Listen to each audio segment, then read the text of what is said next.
Assalamualaikum warahmatullahi wabarakatuh. Pada video kali ini kita akan membahas mengenai salah satu materi dari sejarah peminatan untuk kelas 12, yakni konflik di kawasan Asia. Mari kita bahas mengenai materi konflik di Asia secara ringkas, lugas, dan semoga jelas.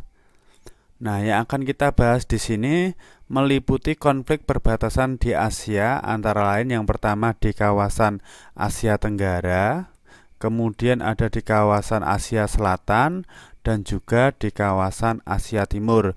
Jadi terdapat 3 kawasan ini yang akan kita bahas mengenai konflik, terutama masalah perbatasan. Yang pertama adalah konflik perbatasan di kawasan Asia Tenggara. Konflik di sini yang dibahas adalah konflik Pulau Sipadan dan Ligitan. Nah, konflik Pulau Sipadan dan Ligitan itu melibatkan 2 negara, yakni Indonesia dengan Malaysia.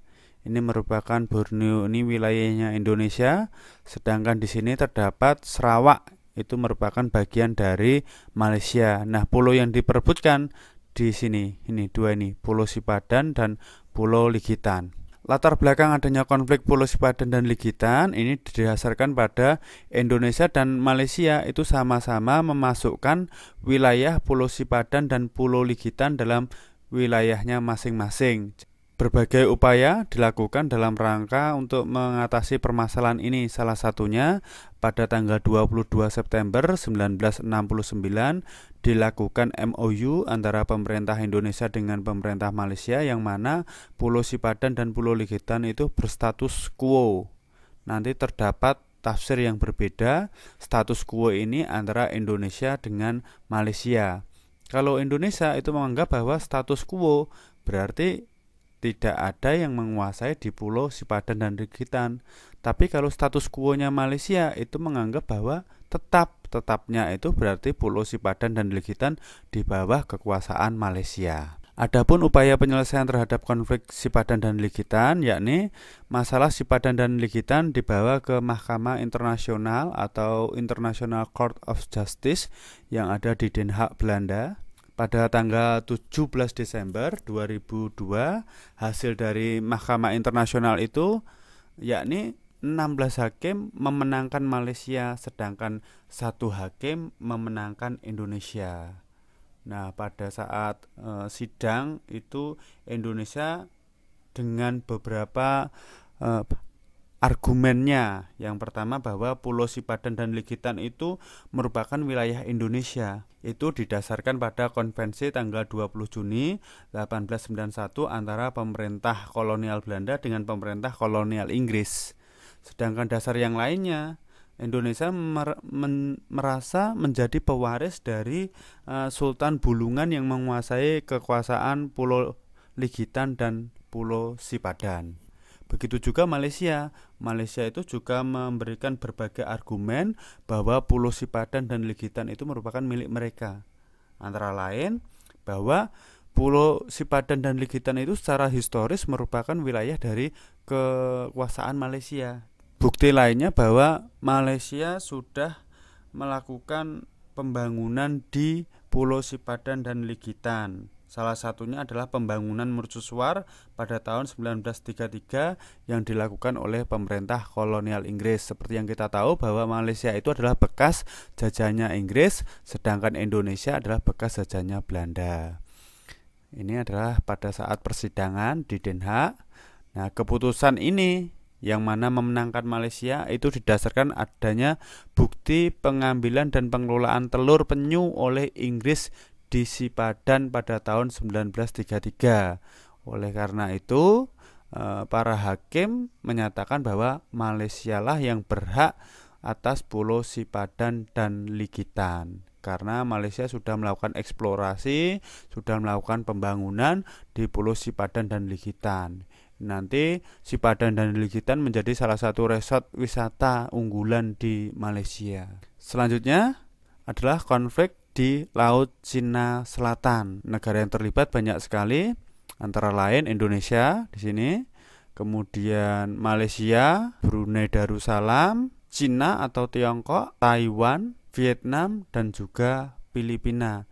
Masing-masing daerah memiliki klaim masing-masing. Nah, latar belakang konfliknya terutama di Kepulauan Spratly, karena kepulauan ini kaya akan minyak dan juga gas alam serta letaknya strategis. Ini merupakan salah satu jalur perdagangan pada zaman dahulu sampai zaman sekarang. Negara yang bertikai mengeklaim berhak memiliki kepulauan ini, Kepulauan Spratly dan kepulauan-kepulauan di sekitarnya. Klaim negara tersebut antara lain Tiongkok itu mengeklaim seluruh wilayah Spratly dan menguasai 7 pulau. Taiwan juga mengeklaim seluruh wilayah Spratly dan menguasai 1 pulau. Kemudian Vietnam mengeklaim seluruh wilayah Spratly dan menguasai 9 pulau. Malaysia mengeklaim 12 pulau dan menguasai 5 pulau. Filipina mengeklaim 27 pulau dan menguasai 8 pulau. Brunei mengeklaim 3 pulau namun tidak menguasai pulau tertentu. Kemudian Indonesia hanya mengeklaim bahwa Kepulauan Spratly ke dalam ZEE Indonesia, sehingga Indonesia boleh melakukan kegiatan ekonomi di kawasan tersebut. Ini merupakan klaim dari negara-negara mengenai Kepulauan Spratly. Adapun upaya penyelesaiannya, negara ASEAN dengan Cina melaksanakan Declaration on the Conduct of Parties in the South China Sea atau DOC pada 4 November 2002. Isinya yaitu negara-negara penandatangan diharuskan untuk mengendalikan diri dari aktivitas-aktivitas yang akan memperumit atau mengeskalasi sengketa, termasuk tindakan menempatkan orang untuk menghuni pulau-pulau yang ada di wilayah tersebut. Konflik mengenai kawasan di Laut Cina Selatan itu sampai detik ini belum selesai, masih sering terjadi konflik. Beberapa waktu yang lalu Cina juga mengusik kedaulatan wilayah laut Indonesia, terutama di Kepulauan Natuna. Konflik perbatasan Asia Tenggara lainnya yakni konflik antara Thailand dengan Kamboja. Ini merupakan negara Thailand berbatasan langsung dengan Kamboja. Latar belakangnya adalah perebutan kepemilikan kuil. Ini kuilnya itu di daerah perbatasan antara Kamboja dengan Thailand. Kemudian terjadilah bentrok senjata antara Thailand dengan Kamboja, memperebutkan kuil untuk agama Buddha.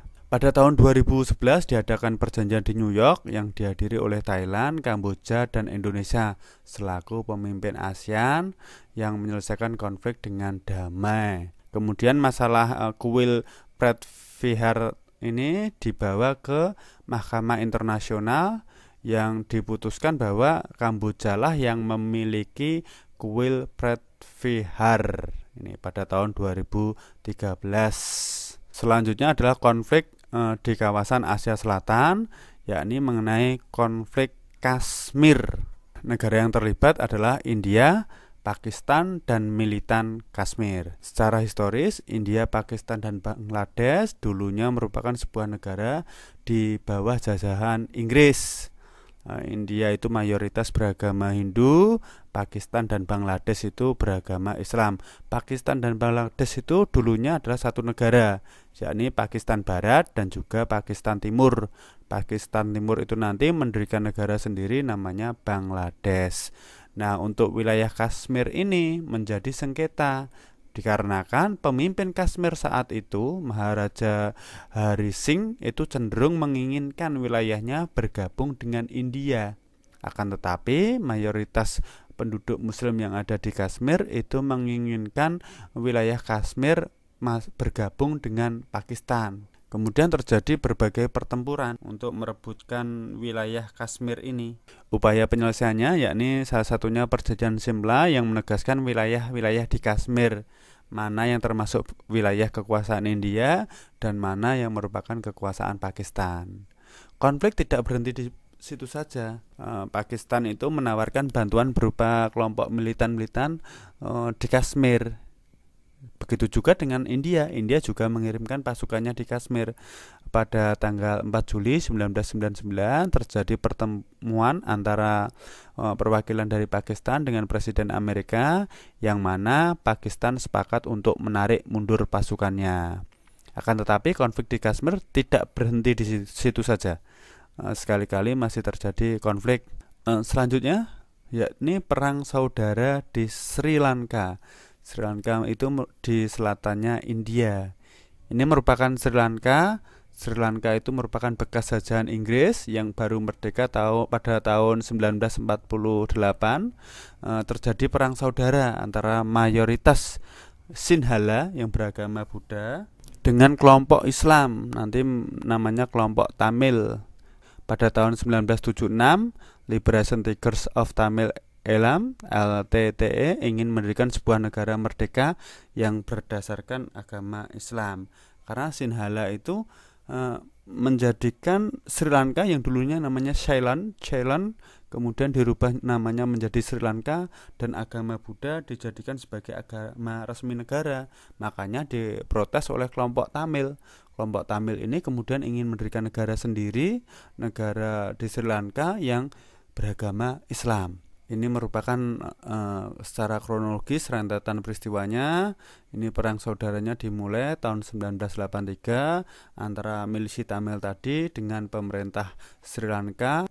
Kemudian tahun 2009 dihentikan sejenak karena pemerintah menghentikan operasi militer. Akan tetapi tahun 2012 kemudian terbentuk salah satu istilahnya apa ya di Indonesia? Ormas lah. Bodu Balasena. Ini merupakan ormasnya agama Buddha yang ini kegiatannya sering melakukan sweeping terhadap orang-orang Islam dan agama minoritas lainnya yang ada di Sri Lanka. Pada tahun 2014 kembali terjadi kerusuhan. Kemudian tahun 2018 juga terjadi bentrokan antara kaum Buddha dengan kaum Islam. Ini merupakan perang saudara di negara Sri Lanka. Jadi negara kita itu sebenarnya juga sama, rawan terhadap konflik agama. Makanya kita sebagai bangsa Indonesia harus menekankan toleransi. Kita menjunjung tinggi Bhinneka Tunggal Ika. Selanjutnya yang akan kita bahas adalah konflik di Asia Timur. Ini merupakan peta negara Korea. Jadi yang pertama kita bahas adalah konflik di wilayah Korea. Nah, konflik Korea itu muncul pasca Perang Dunia II, yang mana Korea itu berdasarkan perjanjian Potsdam nanti dibagi menjadi dua, yakni Republik Rakyat Demokratik Korea atau Korea Utara dengan ibu kota di Pyongyang yang dipimpin oleh Kim Il-sung, itu dibantu oleh Cina dan Uni Soviet masuk ke blok timur. Sedangkan Republik Korea atau Korea Selatan dengan ibu kota di Seoul dipimpin oleh Ray Syngman, ini mendapatkan dukungan dari Amerika. Konflik antara Korea ini berkaitan dengan perang dingin antara Amerika Serikat dengan Uni Soviet. Perang dingin itu perang ideologi antara Amerika Serikat dengan Uni Soviet, negara yang keluar sebagai pemenang Perang Dunia Kedua. Salah satu penyebab adanya konflik antara Korea ini adalah Korea Selatan melakukan latihan militer di daerah Yeonpyeong yang kemudian dibalas dengan peluncuran roket Korea Utara ke wilayah Korea Selatan. Kemudian terjadi Perang Korea dari tahun 1950 sampai 1953. Korea Utara itu menginvasi daerah Korea Selatan. Korea Utara itu militernya dibantu oleh Uni Soviet dan juga oleh Cina. Sedangkan nanti Korea Selatan itu mendapatkan bantuan dari Amerika Serikat dan sekutunya, karena pangkalan perangnya Amerika Serikat itu ada di Jepang sini.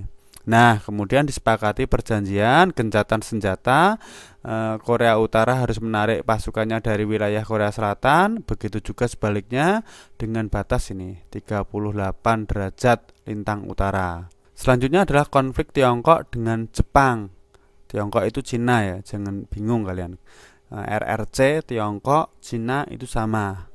Ini wilayah dari Cina, sedangkan di sini ada Jepang. Hubungan antara Tiongkok dengan Jepang itu selalu mengalami pasang surut. Pada tahun 1894 terjadi perang antara Jepang dengan Cina untuk merebutkan daratan Korea di sini. Jepang saat itu setelah melakukan restorasi Meiji muncul menjadi negara yang kuat. Sedangkan Cina pada masa dinasti Qing itu mengalami masa penurunan, sehingga Cina kalah dengan Jepang pada saat terjadinya perang merebutkan semenanjung Korea. Pada tahun 1931 terjadi peristiwa Mukden yang mana jalur kereta api Jepang yang ada di Cina itu dibom. Jepang menganggap bahwa pelaku pengeboman itu adalah orang Cina. Karena pada saat itu Jepang itu boleh mengelola perusahaan kereta api di daerah Manchuria yang menghubungkan Changchun ke Luzon. Kemudian Jepang menginvasi Manchuria sampai pada Perang Dunia Kedua akhirnya Jepang kalah dan Cina sekarang menjadi salah satu kekuatan penting dunia. Konflik yang akan kita bahas di sini adalah konflik perebutan Kepulauan Senkaku yang terdiri dari Pulau Otsuri, Taiso, Kubejima, Pulau Kita Kojima, dan Pulau Minami Kojima. Kepulauan Senkaku ini mengandung banyak sumber mineral sehingga Cina menginginkan kepulauan tersebut karena Kepulauan Senkaku ini dulunya dianggap sebagai kepulauan kosong, tidak ada yang memiliki. Kemudian berdasarkan sidang keamanan PBB menyatakan bahwa Kepulauan Senkaku termasuk dalam wilayah Jepang. Itu tadi berbagai konflik perbatasan di Asia, ada di kawasan Asia Tenggara, Asia Selatan, dan Asia Timur. Semoga materi tadi bermanfaat. Mohon maaf apabila ada kesalahan. Wassalamualaikum warahmatullahi wabarakatuh.